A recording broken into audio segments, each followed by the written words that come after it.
Hey, welcome to the video. Here's what I need you to do. Smash the like button, subscribe to the page, and check out the podcast below in the description.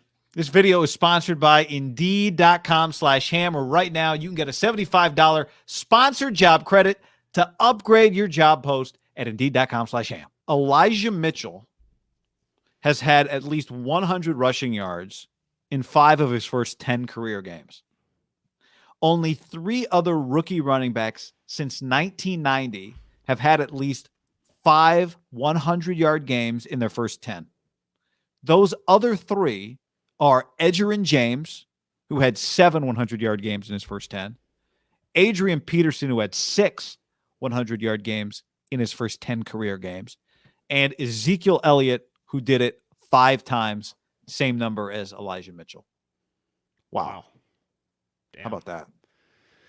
Sometimes, you got to give them credit. They've hit on some later round picks. And, there's 2 ways to look at it. If they could do a redo, they would not have taken Trey Sermon. Yeah. Because they found Breda as an undrafted free agent. They've now found their starting running back as a 6th-round pick. And Mozart came out of nowhere, right? He had been cut by countless NFL teams. COVID list. With a knee that doesn't work. I saw that as like, okay, we're putting Raheem Mostert on the COVID list. But it does show you, one thing, if I could tell Kyle and don't, and now they have to keep drafting running backs because they lose them, but don't ever take one before pick 200. They're just take corners and defensive linemen and offensive linemen. Take all your swings there. Wide receivers, but running backs, you guys just don't waste the ammo, because of all the redos they could have, that has to feel like one, because they found a legit player. And you can it's so easy to find guys off the scrap heap.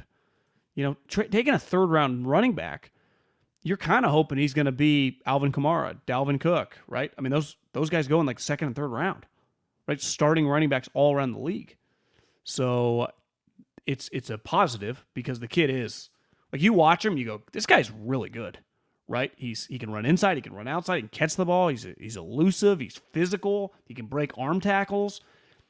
I wouldn't call him a blazer, but he's fast, he's shifty, he's patient, but he's decisive. I mean, running back's my favorite position in the NFL. I remember Keith Williams, who's now on the wide receiver coach with T. Martin for the Ravens, used to get in arguments with all his wide receivers. He's his Twitter account's at wideouts. He's Devontae Adams' best friend / mentor / coach. He actually said one time, running back's actually my favorite position. And everyone looked at him weird. But it made sense. It encapsulates. There was a play on Derek's. Did you see the play that went viral on Derek Carr to Renfro? Yeah. Josh Jacobs had a blitz pickup. Actually, it might have been the touchdown to Renfro. You have to blitz pick up as a running back. Full-on sprinting, outside linebackers, inside linebackers, sometimes defensive linemen. Whoever the guy is, if he's coming across your face, you have to take him out, on top of catching the ball, running inside, running outside. It is what Kyle asked these guys to do. Is there can't be a more violent position in the league at running back. I've watched Derrick Henry for years. I know he got hurt this year, but he does not take the violent collisions for a guy with 7 million attempts that I've seen Kyle's running backs take just this season alone. Sometimes when he did, I mean, we hopped on this before we went live after the Houston game. With under 5 minutes, they're still running Debo. I was what are we doing? You're going to get this guy killed. Because I'll give all these guys credit, especially the younger players. Debo's the oldest of the group. They don't act like I'm not trying to get hit. They seek contact. Yeah. Well, a lot of people act like the NFL is, the pussy version of what it used to be. And in many aspects it is, just because the hitting. I understand, we might be talking to a hard-hitting safety this week. Sure. Where those guys, go, this is a different game. I get it. You watch Kyle's running backs, you can't tell me it looks that different than it's ever looked in the collisions that are going down. Yeah, maybe it's a softer version of the NFL, but it's not soft. And I think to your point, we spent a lot of time on Kittle specifically with that. Other tight ends don't have to block like Kittle blocks.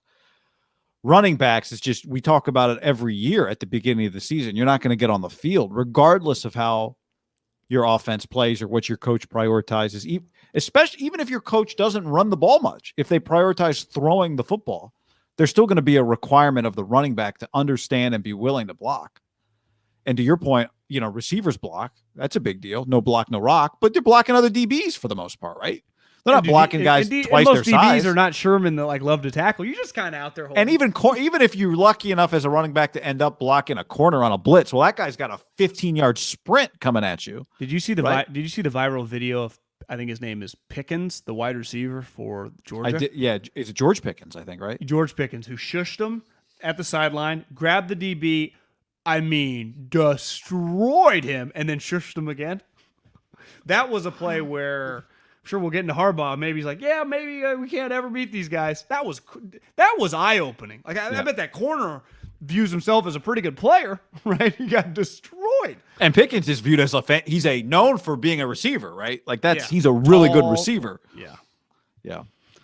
By the way, I did start thinking about not to go off on Elijah, but Juszczyk's it's just the more you watch him, and we've watched him for years now. He's been on the Niners for 5 years, but the more you watch Juszczyk, the more you just understand why he's so important to Shanahan, because he is so unique. His ability to catch imperfect throws, his ability to block, his ability to block in the run game and in the pass game, really. The amount of attention you have to spend on him so he's used in misdirections all the time, right? There's just not a lot of guys like him. He's not having a career year, but he's having probably, I don't know, it's hard to say. I haven't really dived into the numbers, but maybe one of his best years as a Niner. He's got 30 catches. Now that he's going to play another game, if he has 4 catches in this game, his career high is 33 as a Niner. He's had better receiving years in Baltimore, but do you know who the Niners' backup fullback is? The guy from Fresno State. Yeah. What's his name? I don't know how you Hokett. It might be Hokett. Yeah, Josh Hokett. Yeah. That's kind of cool.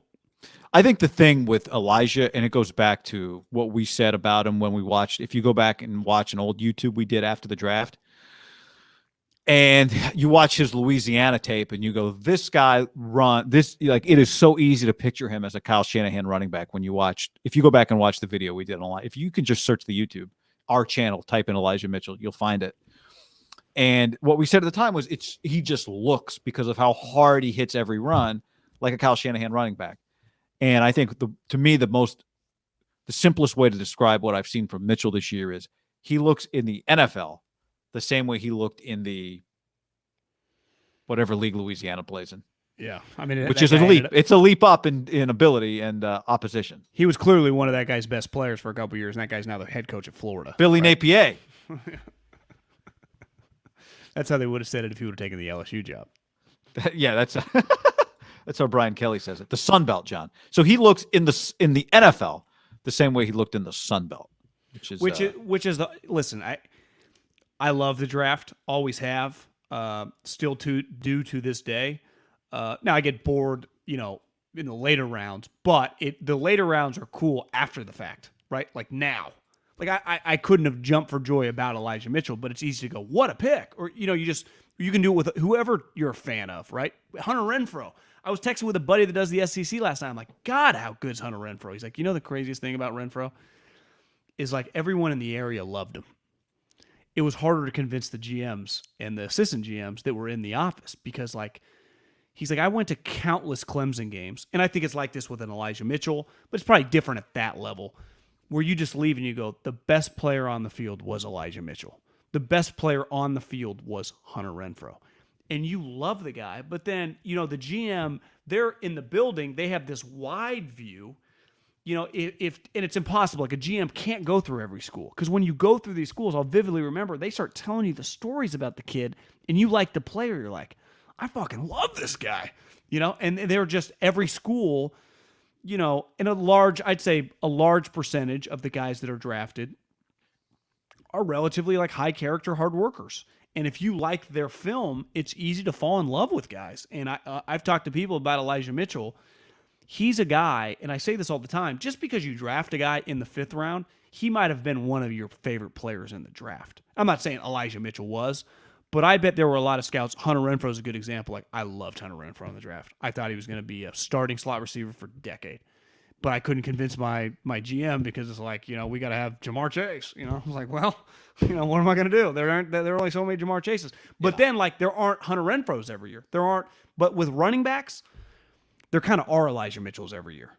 Every single year. Like, there are starting running backs coming from, like, all over the draft.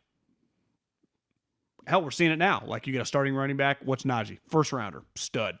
Elijah, 6th rounder. Stud. I'm sure we could find other guys throughout. The Eagles have a guy, I think he went to Memphis. Gainville, I think his name is. He's, Cassandra's got hurt. He plays a lot. He's good. Every round, you just boom, boom, starter. Which is not, obviously a quarterback. That's not the case. Probably the case at wide receiver. Like, you could, if you watch enough NFL football on Sunday, you can find a wide receiver who's a starter on every team. And like, oh, there's the guy's a 3rd rounder. This guy's a 5th rounder. Yeah. The Patriots running back, Stevenson, 4th round. Ian? Ramondre Stevenson, 4th round. Stud. Where did that guy go to school? Oklahoma. Yeah. Little old school called Oklahoma. They ever produced that? Hunter Renfrow, where's that guy from? Oh, Clemson. Yeah. Clemson.